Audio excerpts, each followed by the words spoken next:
پدرم مهربونی های خالق خورشید و یادم داد، دست مادرم رو میبوسم، سوره توحید و یادم داد. قل هو الله احد، یعنی تو فقط هستی و هیچ کس نیست. من میام تو بغلت انگار سر سجاده با چشم خیس. بازم وقت ازونه میگم تو دلم آخ جون، صدام کردی بیام دارم میام پیشت خدا جون. من انگار تو نمازام میام تو بغل تو، شبیه حسی که دارم همیشه زیر بارون. گفتم بهت وقت سحر با چشم تر دوست دارم، من و مامان بابام و کربلا ببر دوست دارم.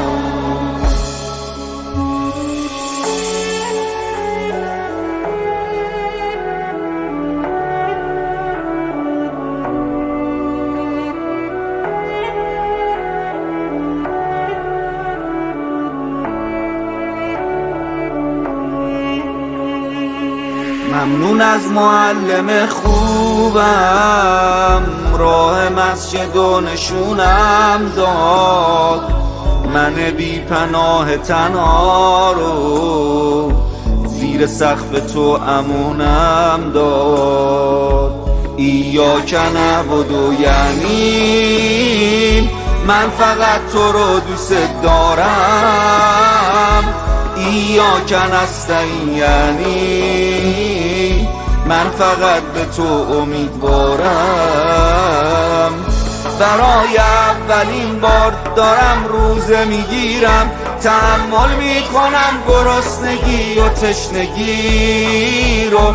بابام واسم خریده از این قرآن کوچیکام، نوشتی توش برام تو راه رسم زندگی رو.